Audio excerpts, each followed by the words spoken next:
উঠেছে সব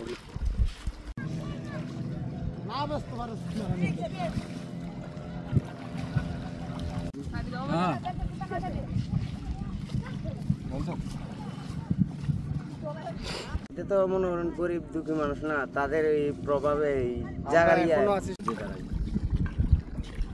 তারাই সব কিছু, তারাই হচ্ছে মাথা।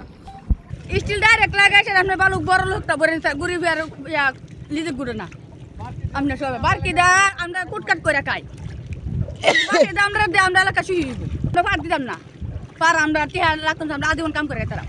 হ্যাঁ, মনে করেন খেলিমে সাহেব আছে না, খেলিমে সাহেব এই জায়গা বেঁচে দিছে, তারপরে বাসের নাম বিলি তুমি যে এই জায়গা বেঁচে বেঁচলে তো আমরা রুখান, আমরা তো গ্রাম থাকতো না, ভাঙ্গি ভাঙ্গি সব কিছু শেষ হইব।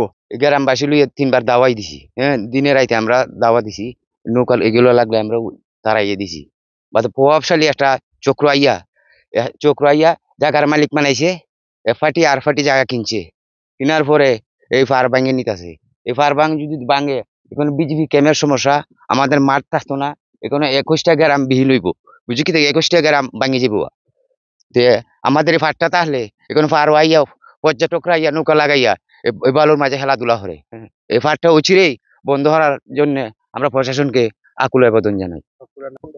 আমরা হুমকি দামকি কত সম্মুখের মুখে আছি, আমরা এই যে আমরা হুমকি দুমকি সম্মুখের মুখে আমরা আছি, আমরা আরো জানমালেরও নিরাপত্তা নাই। জাদুকাটা এক আমরা ইজারা দিছি এবং ইজারাদার বালু তোলার কার্যক্রমও হাতে নিয়েছে। এর মধ্যে আমরা জানতে পারলাম যে মব করে লোকজন সমবেত হওয়ার চেষ্টা করতেছে এবং বালু অবৈধভাবে তীরবর্তী বালু কাটার চেষ্টা করতেছে।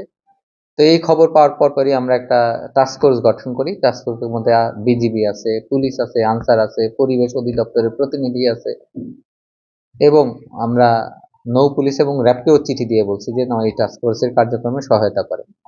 তো আমাদের জনবলের সংকট আছে, তারপরেও আমরা ইউএনও, স্থানীয় উপজেলা নির্বাহী কর্মকর্তা, সহকারী কমিশনার ভূমি এবং আমাদের কার্যালয়ের একজন নির্বাহী ম্যাজিস্ট্রেট পর্যায়ক্রমে এই এলাকাটা পাহারা দিচ্ছে যাতে অবৈধভাবে পার কাটা বন্ধ হয় না। আমরা জানতে পারছি যারা যাদের বাড়ির পাশে পারটা আছে তারাই নাকি এটা বিক্রি করে। তো নাম ঠিকানা আসলে আমরা ওইভাবে পাই না। আমরা জানি যখন আমরা প্রশ্ন করি তখন তারা অস্বীকার করে। তো যদি সুনির্দিষ্টভাবে যদি প্রমাণ করা যাইতো কিংবা বলতো যে আসলে ওনারাই বিক্রি করে, তাহলে পরে ওনাদের বিরুদ্ধে আমরা আইনানুগ ব্যবস্থা গ্রহণ করার জন্য পুলিশকে বলতাম।